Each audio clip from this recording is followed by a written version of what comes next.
இன்றைய இந்த காணொளியிலே அமெரிக்க மக்களுடைய புரட்சி போராட்டமும் ட்ரம்ப் அரசாங்கத்தின் அடக்குமுறையும் பற்றி இன்று பேச இருக்கின்றோம்.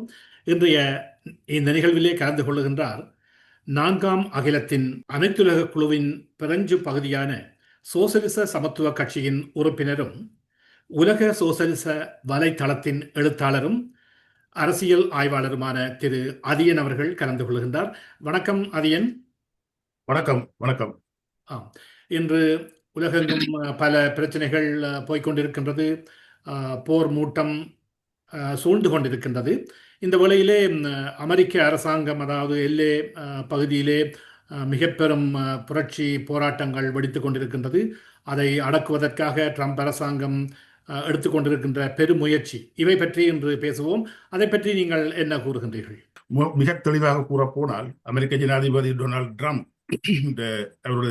அவருடைய நடவடிக்கைகள் என்ற அமெரிக்காவில் உள்ள ஜனநாயக வடிவங்களை அப்படியே முழுமையாக அகற்றி அங்கே இராணுவ சர்வாதிகாரத்தை, அதாவது ஜனாதிபதி சர்வாதிகாரத்தை உருவாக்குறதுக்கான நடவடிக்கைகளை, சதித்திட்டங்களை இன்றைக்கு மேற்கொண்டு வருகிறார். உங்களுக்கு தெரியும், ஜனாதிபதி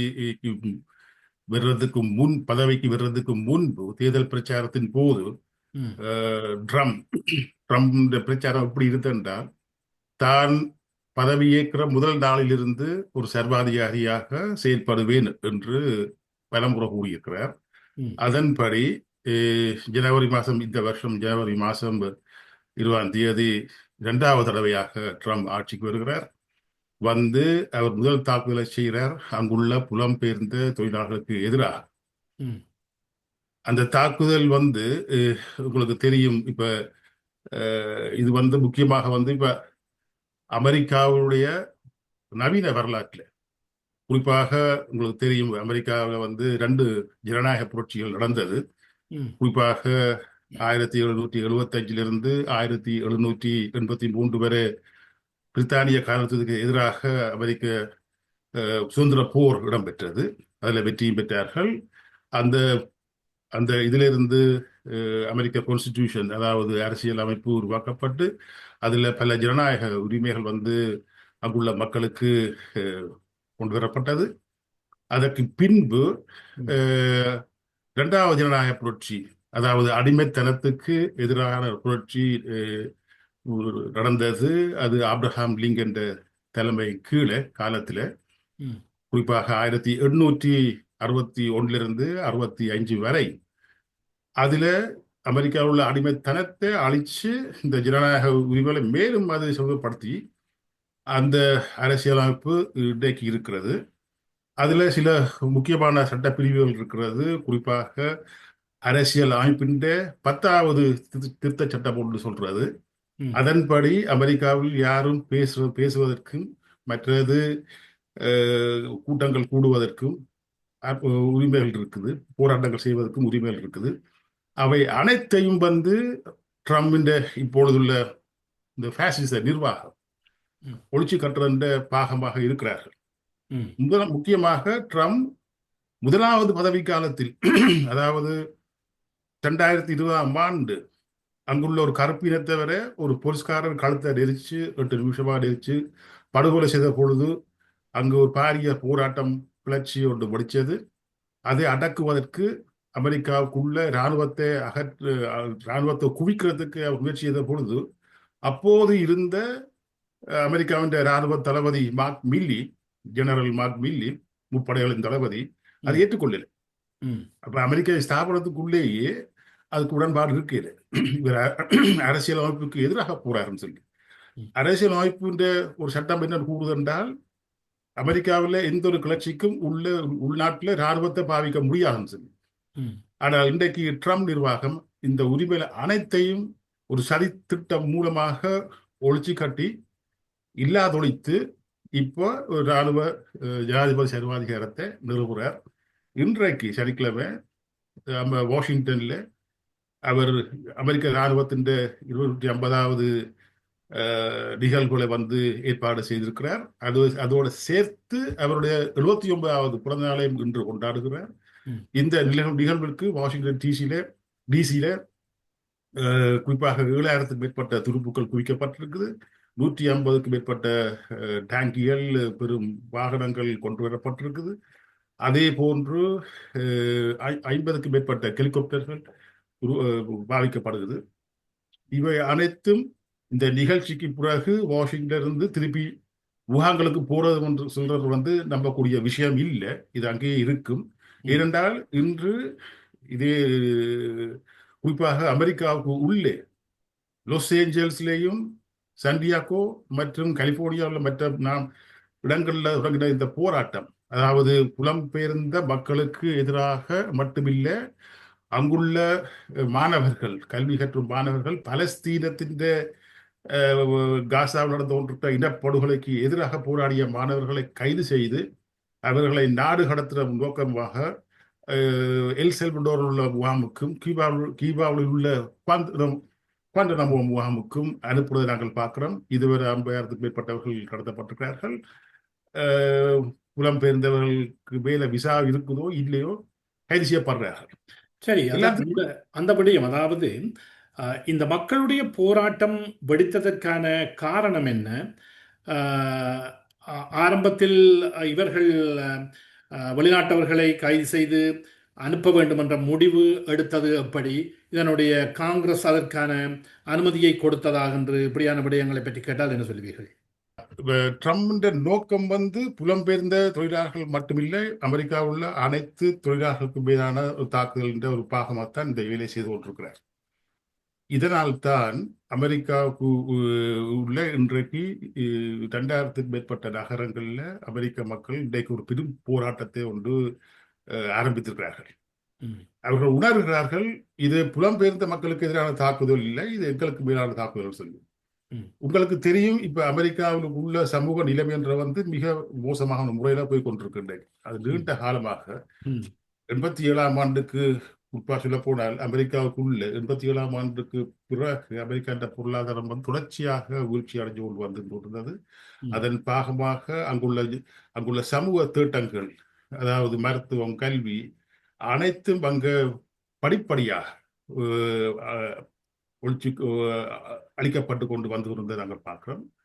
அதன் பாகமாக அங்க வேலை இல்லாதவர்களுக்கு பிரச்சனையும், மற்றது அங்குள்ள சமூக பிரச்சனைகள், குறிப்பாக இந்த கோவிட் டைம்ல செய்த தாக்குதல்கள், அதில் பெரும் பில்லியனர்கள் பணம் சம்பாதிச்சு கொண்டு வந்ததையும் நாங்கள் பார்க்கிறோம். அங்க ஒரு விரல் விட்டு எண்ணக்கூடிய தட்டுக்களின் தண்டன குழுக்களின் நலன்களுக்கான ஒரு அரசு இங்கு இப்ப ட்ரம்ப் நிர்வாகத்தில் வந்திருக்குது. இந்த அரசில் உள்ள முக்கியமான ஆட்கள் கிட்டத்தட்ட குண்டர்கள் நாங்கள் சொல்றோம். இவர்கள் அனைவரும் பாசிச சிந்தனையை கொண்டிருக்கிறார்கள். இந்த பாசிச சிந்தனையை கொண்டிருந்த ஆட்சியாளர்கள் இன்றைக்கு பெரும் பகுதியான மக்களை தாக்க பார்க்க முடியும். இந்த சமூக பிரச்சனை என்ற அடித்தளத்துல நீறு பூத்த நெருப்பாக தோன்றுகிற பார்க்க தனி அமெரிக்காக்குள்ள மட்டும் இல்லை, இன்றைக்கு உலகம் பூரா அப்படித்தான் இருக்கு. இலங்கை, பிரான்ஸ்லயும் அப்படித்தான் இருக்கு. அதே வேளையிலே இந்த போராட்டம் ஆரம்பிக்கப்பட்டது லாஸ் ஏஞ்சல்ஸ்லே ஆரம்பிக்கப்பட்டது. அது ஒரு மக்கள் போராட்டமாகத்தான் பார்க்கப்பட்டது. இதற்கு பின்னணியாக ஒரு ஒழுங்கமைக்கப்பட்ட அமைப்புகள் ஏதாவது இருந்து செயல்படுத்துகின்றதா, அல்லது மக்கள் இயல்பாக தாங்களே அதை முன்னெடுத்தார்களா என்று கேட்டால் என்ன சொல்வீர்கள்?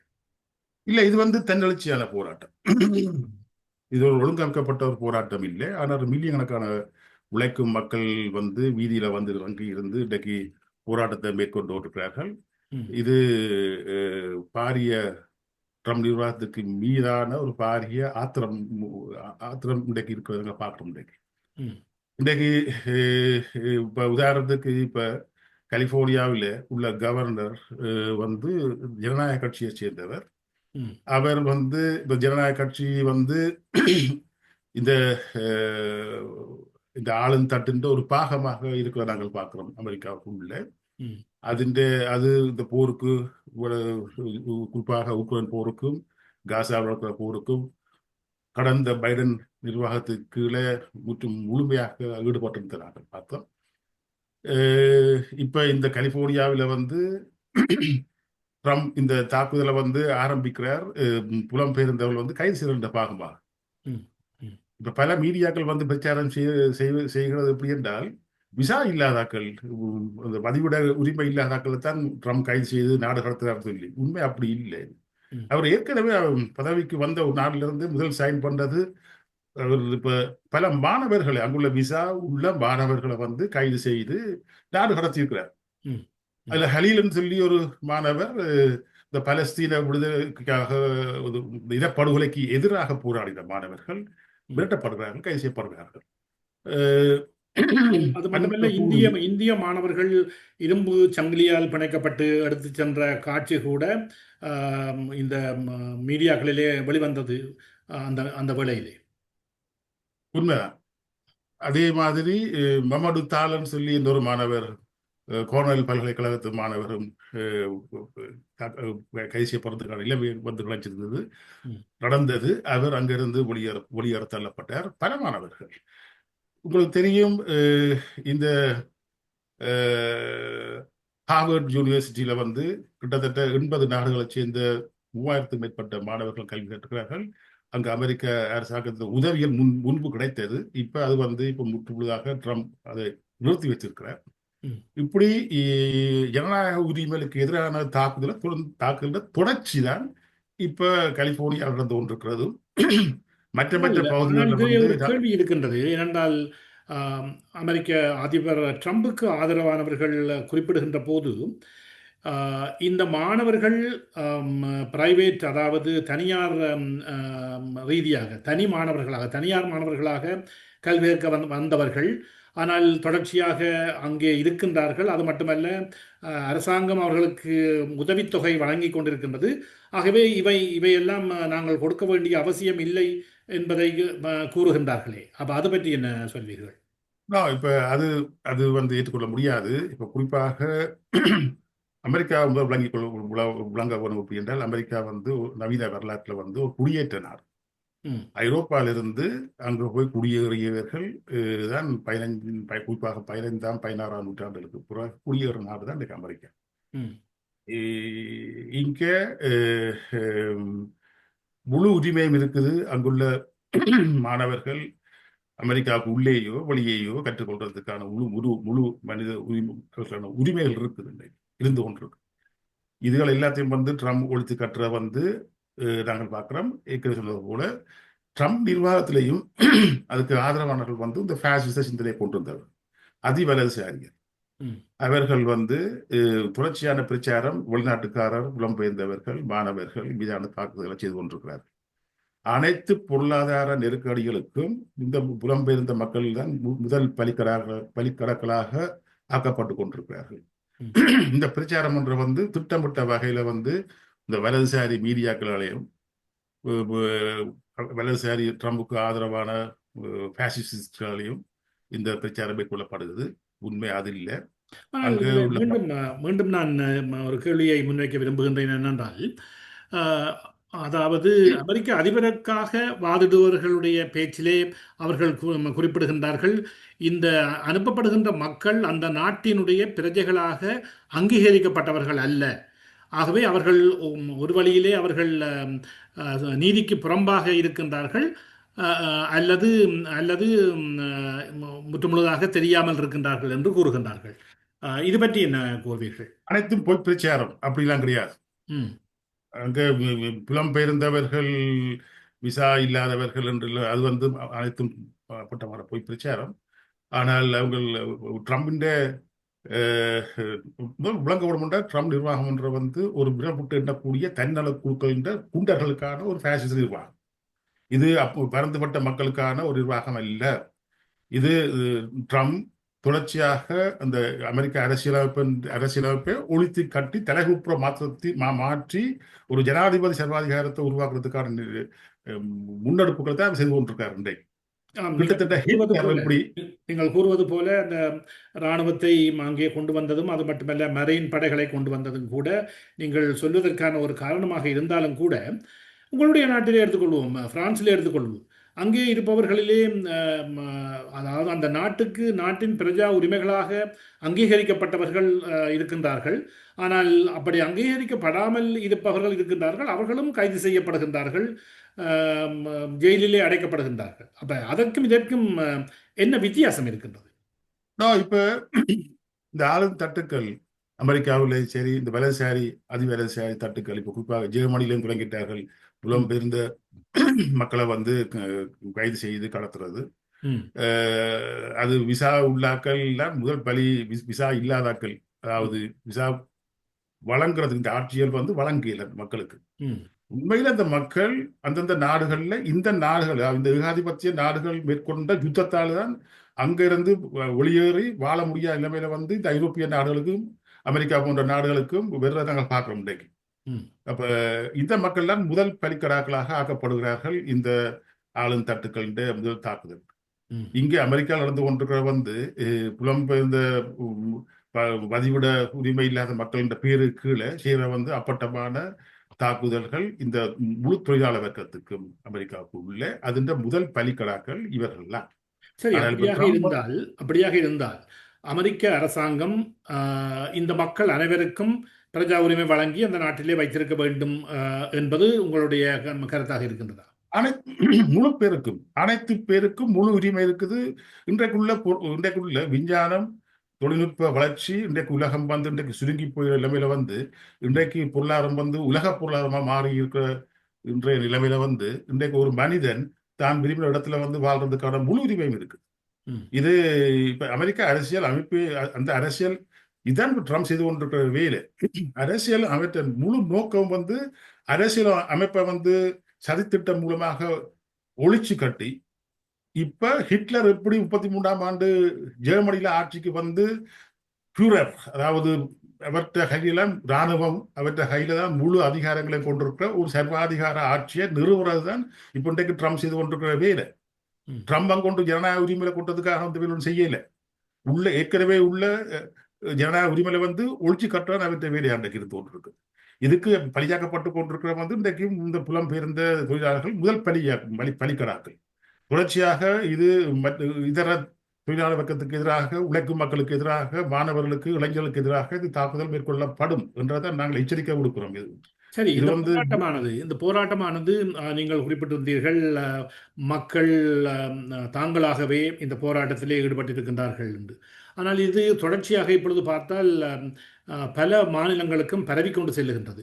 முதலிலே ஒரு மாநிலமாக இருந்து 2 மாநிலமாக இருந்து இப்பொழுது இன்னும் சில மாகாணங்களுக்கு பரவிக்கொண்டு செல்லுகின்றது. ஆகவே 2000 நகரங்களுக்கு நடந்து போராட்டம் இன்றைக்கு. ஆகவே ஆனால் இது ஒரு கட்சி ரீதியான அல்லது ஒரு அமைப்பு ரீதியான ஒழுங்கமைக்கப்பட்ட போராட்டம் அல்ல.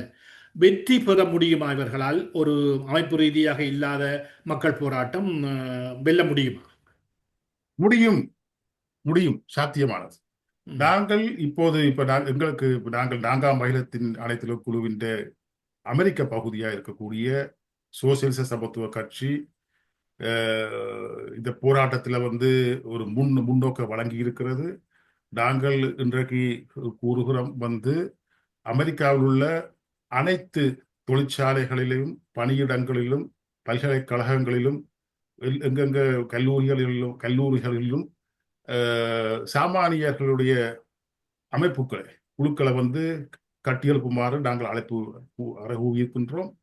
இன்றைக்கு மில்லியன் கணக்கான மக்கள் 2000 நகரங்கள்ல வந்து போராட்டங்களை முன்னெடுத்துக் கொண்டிருக்கிற நிலைமையில வந்து அவர்களுக்கு ஒரு முன்னோக்கும் ஒழுங்கமைக்கப்பட்ட ஒரு கட்டமைப்பும் தேவையா இன்றைக்கு இருக்குது. இப்ப நாங்கள் இந்த அமைப்புகளுக்கு ஊடாக அது இந்த போராட்டத்தை வந்து அடுத்த கட்டத்துக்கு நாங்கள் முயற்சி செய்வோம். எல்லாத்துக்கும் மேலாக இந்த கட்டமைப்புக்கு ஊடாக நாங்கள் ஒரு பொது வேலை நிறுத்தத்தை வந்து நாங்கள் அறைகூவல் விட்டிருக்கிறோம். பொது வேலை நிறுத்தம் என்று சொல்ற வந்து ஆட்சியை உழைக்கும் மக்கள் தங்களோட கையில் அதிகாரத்தை கொண்டு வருவதற்கான ஒரு போராட்டம். ம், இந்த தன்னெழுச்சியான போராட்டம் வந்து வெற்றிக்கு போறன்ற வந்து மிக கடினமானது. ஆகவே இதை வந்து ஒழுங்கமைக்கப்பட வேண்டிய ஒரு புரட்சிகர கட்சி என்ற வந்து மிக அவசியமா இருக்குது இந்த நிலைமையில. அது வழிகாட்ட வேண்டி இருக்குது ஒழுங்கமைக்கப்பட்ட முறையில. காரணம், இன்றைக்கு ட்ரம்ப் அரசியலமைப்புக்கு எதிராக இராணுவத்தை குவிச்சு வச்சிருக்கிறார் ஒவ்வொரு நகரங்கள்லையும். இது முற்றுமுழுதாக அரசியலமைப்புக்கு எதிரானது. ம். ஆகவே இது நாங்கள் இப்ப எடுக்கிற முயற்சி. எல்லாத்துக்கும் மேலாக நாளைக்கு ஒரு இணையவழி பொதுக்கூட்டம் ஒன்று நாங்கள் ஒழுங்குபடுத்தி இருக்கிறோம். அதன் மூலமாக நாங்கள் இப்ப எங்களோட முன்னோக்கம் வந்து நாங்கள் விளங்கப்படுத்தி எங்களால் முடிந்த அளவுக்கு அனைத்து தொழிற்சாலையும் வந்து இதை கட்டியெழுப்பி ஒரு பொது நிறுத்தத்தை கொண்டு போறதுதான் எங்களோட முன்னோக்கா இருந்து கொண்டிருக்கிறது. மற்றபடி ஜனநாயக கட்சியோ அல்லது அங்குள்ள போலி இடதுகளோ அல்லது அங்குள்ள தொழிற்சங்கங்களோ, அதாவது ஏஎஃப்எல்சிஐஓன்னு சொல்ற அங்க ஒரு பெரிய ஒரு தொழிற்சங்கம், அது மட்டும் இல்லை, வாகனத்துறை தொழிற்சங்கமான யுஏடபிள்யூ, அதுவும் கூட இவர்கள் எல்லாரும் இந்த ட்ரம்ப் ஆட்சிக்கு சார்பாக இருக்கிறார்கள், ஆதரிக்கிறார்கள். ட்ரம்புக்கும் ஜனநாயக கட்சிக்கும் ட்ரம்புடைய குடியரசுக் கட்சிக்கும் இடையிலான முரண்பாடுன்ற வெளிநாட்டு கொள்கை தொடர்பானது, குறிப்பாக உக்ரைன் போர் தொடர்பானது. மற்றபடி அனைத்து இதுகளிலும் ஒன்றுபடுகிறார்கள். ஏனென்றால் இவர்கள் எல்லாரும் இந்த ஆளும் தட்டுன்ற நிதிய தன்னல குழுக்களின் ஒரு பாகமாக இருக்கிறார்கள். இவர்கள் எல்லாரும் பில்லியனர்ஸ், மில்லியனர்ஸ், உயர் நடுத்தர வர்க்கத்தின் பிரதிநிதிகள். முகமூடி போட்டிருக்கிற ஜனநாயக கட்சி, மற்றது சோசியலிச கட்சி, இடது கட்சி என்ற பெயர்களை இருக்கிறார்கள். அனைத்து பேரும் உழைக்கும் மக்களுக்கு எதிரானவர்கள். அதனாலதான் நாங்க சொல்றோம், இந்த நனவான இளைஞர்கள், மாணவர்கள், உழைக்கும் மக்கள் உலங்க வேணும். தங்களை சுற்றியுள்ள ஆபத்து என்னன்னு சொல்றது, இந்த போலி இடதுகளுக்கு எதிராக நாங்கள் ஒரு சுயாதீனமான ஒரு முன்னோக்கை உழைக்கும் மக்கள் கொண்டிருக்க வேண்டும். அதுதான் நாங்கள் கட்டியெழுப்புகின்ற இந்த சாமானிய தொழிலாளர் குழுக்கள், கட்டமைப்புகள் மிக மிக அவசியமானது. சரி, அதே வேளையிலே இந்த போராட்டம் பற்றி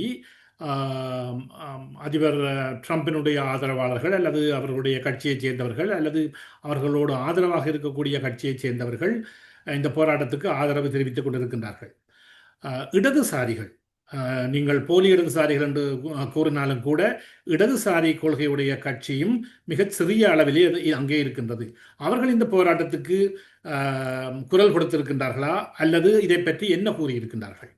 அவர்கள் சொல்றது இப்ப ட்ரம்ப் இந்த புலம்பெயர்ந்த மக்களுக்கு எதிரான தாக்குதலை கோர்ட்ஸுக்கு ஊடாகவும், நீதிமன்றங்களுக்கு ஊடாகவும், காங்கிரஸுக்கு ஊடாகவும், அவர்களுக்கு காங்கிரஸில் உள்ள பிரதிநிதிகளுக்கு அழைப்பு விடுறதுக்கு ஊடாகவும், எல்லாத்துக்கும் மேலாக ட்ரம்ப் அந்த அந்த ஃபேசிச கும்பலுக்கு அழைப்பு விடுறதுக்கு ஊடாகவும் தான் இந்த பிரச்சனைக்கு தீர்வு காண வரும்னு சொல்லி ஒரு தீர்வு சொல்றார்கள்.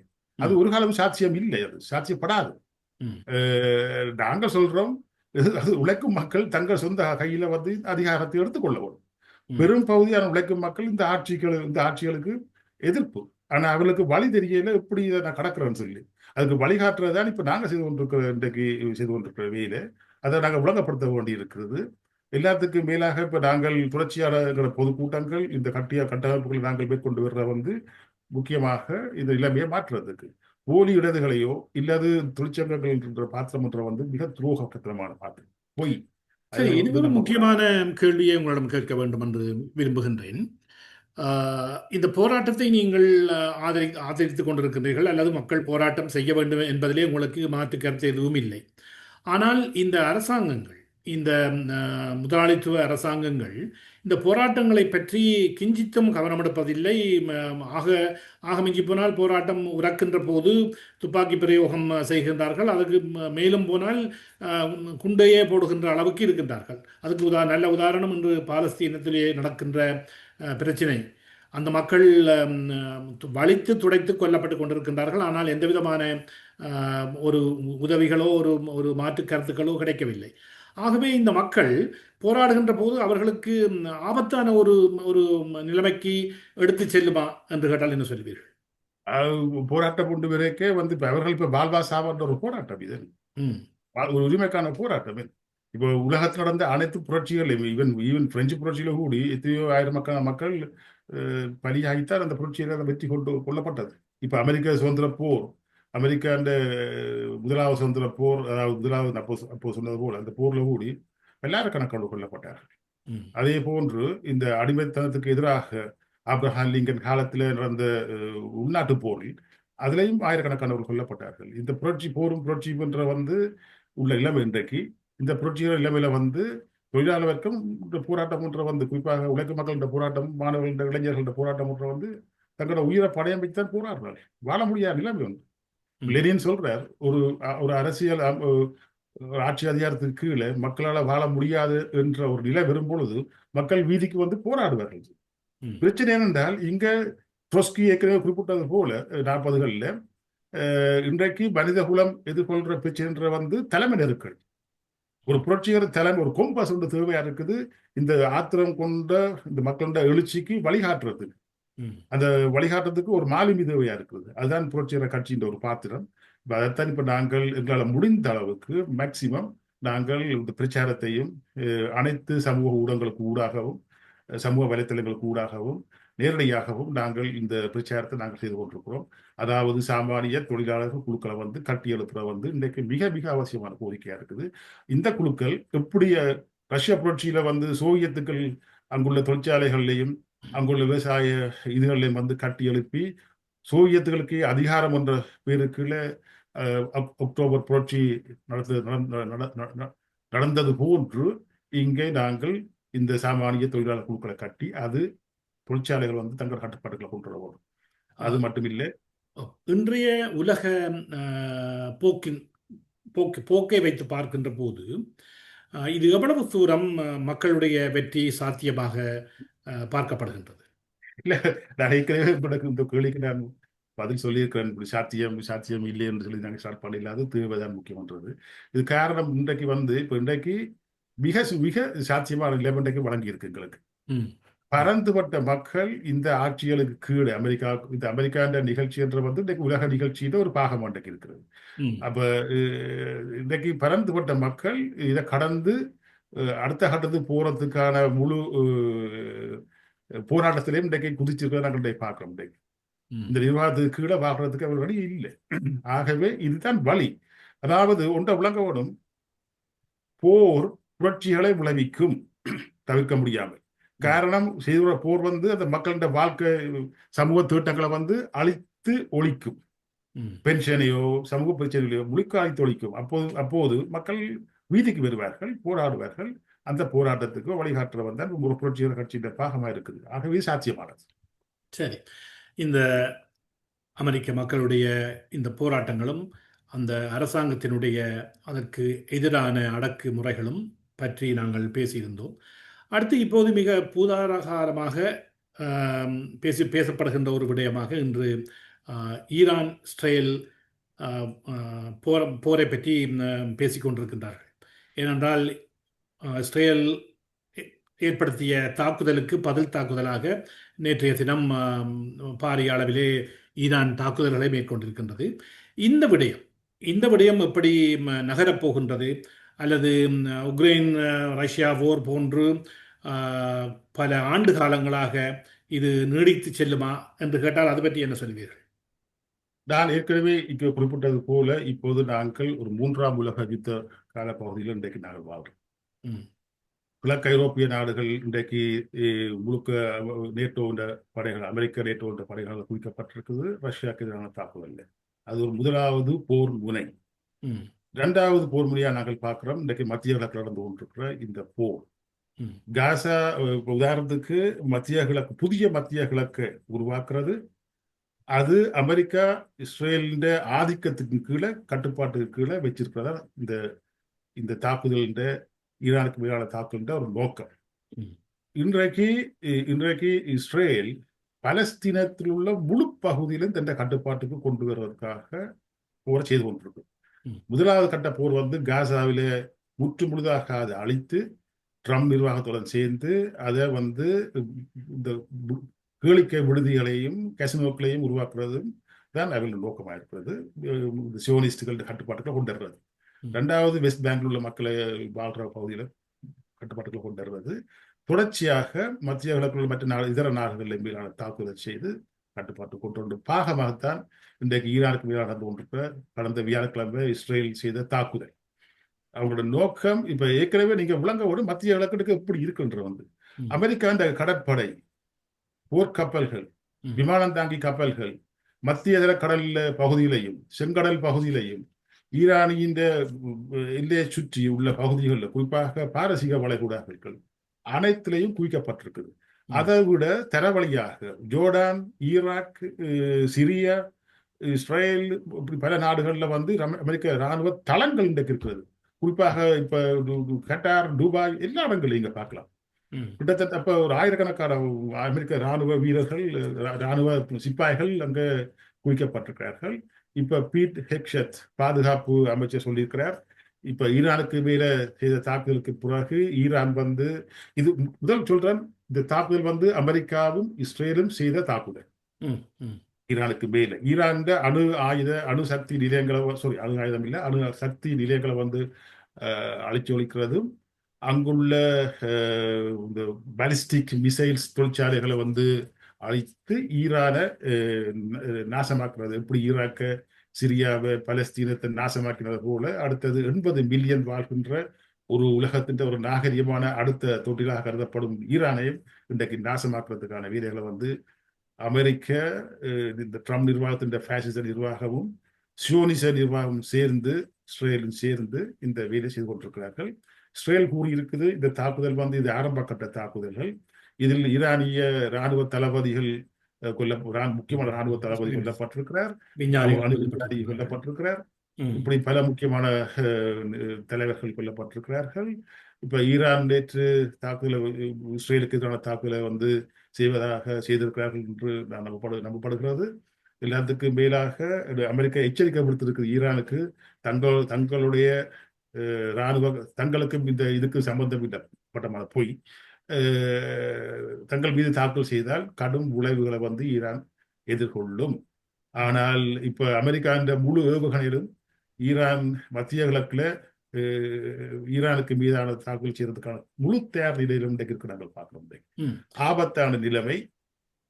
ஆனால் இந்த விடயத்தை பார்க்கின்ற போது ஒரு சிங்கம் எப்படி இந்த மிகப்பெரிய காண்டா மிருகங்கள் போன்ற அல்லது எருமை மாடுகளை ஒரு கூட்டமாக இருக்கின்ற அந்த மிருகங்களை கலைத்து தனியாக்கி ஒவ்வொன்றாக அடித்து கொல்லும். இதுதான் அதனுடைய ஒரு வளமையான நிகழ்ச்சியாக இருக்கின்றது. அதே போல்தான் இந்த இந்த போராட்டங்களும் காணப்படுகின்றது. முதலிலே செலன்ஸ்கியை ரஷ்யாவோடு மோத பண்ணினார்கள். இப்பொழுது முழு வளங்களையும் இழந்த நிலையிலே இப்பொழுது ரஷ்யா இருக்கின்றது. வெளியிலே ஏதோ வென்று கொண்டிருக்கின்றது போல் தெரிந்தாலும் கூட அவர்களுடைய பலம் நிச்சயமாக குறைந்து விட்டது. அவர்களால் பொருளாதாரத்திலும் கூட மிக கஷ்டமான நிலைமைக்கு சென்று விட்டார்கள். இதேபோல் இப்போ இந்த நாடுகளுடைய தனித்தனியாக ஹமாஸை மற்ற ஹவுதிகளை இப்படி தனித்தனியாக முதலிலே அடித்து கொண்டிருந்தார்கள். சிரியாவை ஒரு முடிவுக்கு கொண்டு வந்தார்கள். இப்பொழுது அடுத்து ஈரானிலே கை வைத்திருக்கின்றார்கள். ஆகவே அவர்களுடைய தந்திரம் சரியாக போய்கொண்டிருக்கின்றது. இதில் இருந்து தப்ப முடியுமா, நிலைத்து நிற்க முடியுமா, அல்லது வேறு நாடுகள் உறவு நாடுகள் என்று கூறிக்கொண்டிருக்கின்றது அல்லது மக்களுக்கான நாடுகள் என்று கூறிக்கொண்டிருக்கின்ற நாடுகள் இதிலே பங்கு பெற்றுமா என்று கேட்டால் உங்களுடைய கருத்து என்ன? நிச்சயமாக இது வந்து இப்ப சொல்றது போல திருப்பி சொல்றேன், இது வந்து 2வது போர் முறை. 3வது போர் முறை வந்து இப்ப இன்றைக்கு கிழக்காசிய நாடுகள்ல குறிப்பாக சீனாக்கு எதிரான தாக்குதலை வந்து இப்ப ட்ரம்ப் அமெரிக்க நிர்வாகம், அமெரிக்க ஏகாதிபத்தியம் இன்றைக்கு முன்முனையோடு இன்றைக்கு நிற்கிறது பார்க்கிறோம். இன்றைக்கு ஈரானுக்கும் சீனாக்கும் உள்ள பொருளாதார உறவை நீங்கள் பார்க்க வேண்டும். 400 பில்லியனுக்கான உறவுகளை வந்து கொண்டிருக்குது. எரிவாயு வளங்களை கொண்டுறது, புற கட்டுமானங்கள், புற ஒப்பந்தங்கள் வந்து 400 பில்லியனுக்கான இதுகள் வந்து இருக்குது. இப்ப ஈரானுக்கு மேலே செய்த தாக்குதல் வந்து நிச்சயமாக சீனாவுக்கு எதிரானதும் அதே மாதிரி ரஷ்யாவுக்கு அதில் உள்ள கூட்டுல உள்ள அனைத்து நாடுகளுக்கு மீதான தாக்குதல் தான் பார்க்கப்படுது. ஆகவே இது ஒன்று விளங்க வேணும். 2ஆம் உலக யுத்தத்துல வந்து 33ஆம் ஆண்டுல இருந்து 40ஆம் ஆண்டு இருந்த அபிவிருத்திகள் அதோட மோசமான முறையில் இன்றைக்கு கட்டவிழ்ந்து வருவதை நாங்கள் இன்றைக்கு பார்க்கிறோம். ஹிட்லர், முசோலினி இத்தாலியிலையும், ஹிட்லர் ஜெர்மனியிலையும், ஜப்பான் அங்குள்ள வலதுசாரி ஆட்சி வந்து உலகத்தை மீள் தங்களை கட்டுப்பாட்டு கொண்டதுக்காண்டி பூரா வந்து முப்படையிலும் கொண்டு அனைத்து பகுதியிலும் கைப்பற்றி ஒவ்வொன்றாக கைப்பற்றி கொண்டு வந்த நாங்கள் பார்க்கிறோம். இங்க இன்றைக்கு அமெரிக்கா இழந்து போன பொருளாதார மேலாதிக்கத்தை வந்து அமெரிக்க ஏகாதிபத்தியம் மீட்டெடுக்கிறதுக்காண்டி அது ஒரே வழிதான் இருக்கிறது இராணுவவாதம். ஒன்று உள்நாட்டுக்குள்ள தொழிலாளர் வர்க்கத்துக்கு எதிரான தாக்குதல், 2வது வந்து வெளிநாட்டுல வந்து ஆக்கிரமிப்பு போர்.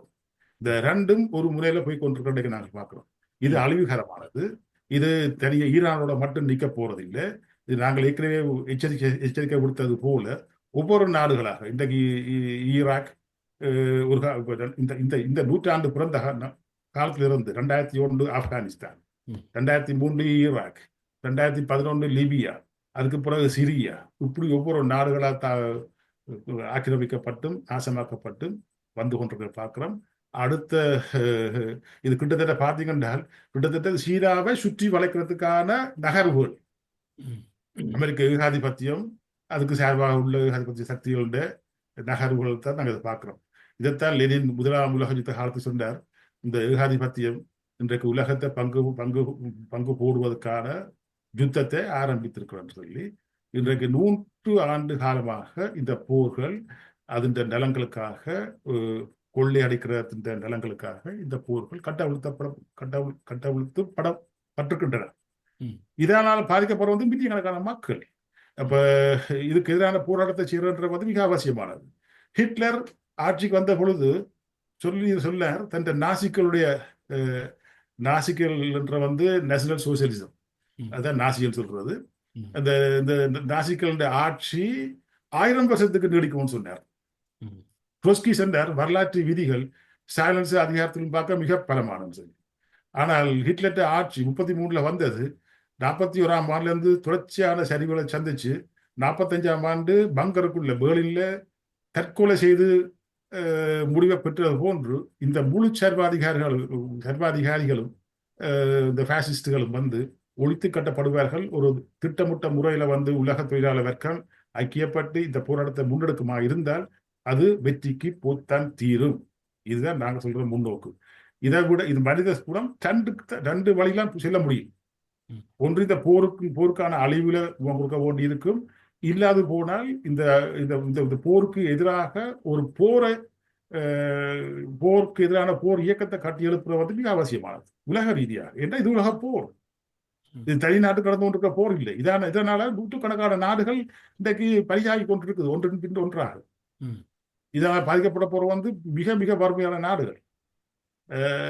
மத்திய கிழக்கு பாருங்க, ஒரு வளம் மிக்க நாடுகள் வாழ்ந்த ஏரியாக்கள். எல்லாத்துக்கும் மேலாக வரலாற்று ரீதியாக நாகரிகத்தை கொண்ட உலகத்துக்கு நாகரிகத்தை கொண்ட நாடுகளும் இங்கான் இருக்கு மத்திய கிழக்குல.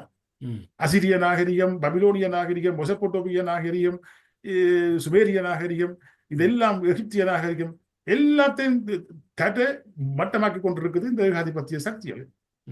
உங்களுக்கு தெரியும், ஈராக் போற அமெரிக்க ஏகாதிபத்தியம் முன்னெடுத்த பொழுது 2003ஆம் ஆண்டு அவங்களோட திட்டப்படி ஈராக்குண்ட இந்த தேட்டங்களை கொள்ளை அடிக்கிறது வந்து ஒரு நிர்வாகத்துக்கே ஒப்படைத்திருந்தார்கள் புஷ் நிர்வாகம், 2வது புஷ் நிர்வாகம். இது தொடர்ச்சியாக இன்றைக்கு இந்த ட்ரம்ப் ஏகாதிபத்திய முன்னெடுப்பு இன்றைக்கு நடந்து கொண்டிருக்கிறது. இது பெரிய ஒரு ஆபத்தான நிலைமை ஒன்று. இப்ப நாங்கள் தெளிவாக சொல்றோம், நாங்கள் கூட்டி குறைச்சிதான் சொல்லல, இன்றைக்கு நாங்கள் உலக போர் நிலைமையில வாழ்ந்து கொண்டிருக்கிறோம். ஒரு பக்கத்துல வந்து மிக வளங்களும் விஞ்ஞானம் தொழில்நுட்பம் ஒரு பக்கத்துல குவிந்து கொண்டிருக்குது. இது மனித தேவைகளுக்கு மனித வளங்களுக்கு மிக மிக பிரயோசமானது. ஆனா இந்த தேவைகள் வந்து பயன்படுத்தப்படுவது இராணுவத்துக்கும் அணுகுண்டு அணு ஆயுதங்கள் செய்வதற்கும் மக்களை ஒழித்து கட்டுறதுக்கான ஒரு விரல் விட்டு எண்ணக்கூடிய தட்டுக்கள் கையில அதிகாரம் இருக்கு. இதை மாற்றுறது புரட்டி போடுறன்ற ஒரு புரட்சியில கட்சியிட முன்னோக்க இருக்குது. நாங்கள் எங்களால் முடிந்த அளவுக்கு இப்ப கூட ரேடியோல கழிச்சு இருக்கிறது காரணமே இதுதான். இப்ப தொழிலாளர் வர்க்கம், உழைக்கும் மக்கள் தங்களோட உழைப்பு சக்தியை விற்று வாழ்ற வர்க்கம் வந்து கட்டாயம் விளங்கி வச்சிருக்கணும். தங்களோட ஃபோர்ஸ் விளங்கி வச்சிருக்கணும்.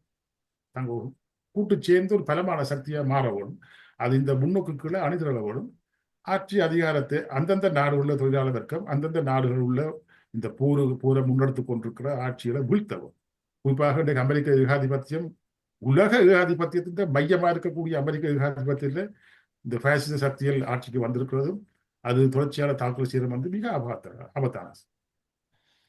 சரி, இந்த அமெரிக்க போராட்டத்தை பற்றியும் அதோடு 3ஆம் உலக போர் ஆரம்பிக்குமோ என்று பயந்து கொண்டிருந்த இடமான ஈரான் இஸ்ரேல் போர் ஆரம்பித்தது விட்டதை பற்றியும் பேசியிருந்தோம். இந்த நிகழ்ச்சியிலே கலந்து கொண்டு உங்களுடைய கருத்துக்களை தந்ததற்கு நன்றி அதிகம். நன்றி. நாங்கள் தொடர்ச்சியாக இதை பற்றி பேசுவோம் வரப்போற நாட்களில். நன்றி, வணக்கம். வணக்கம்.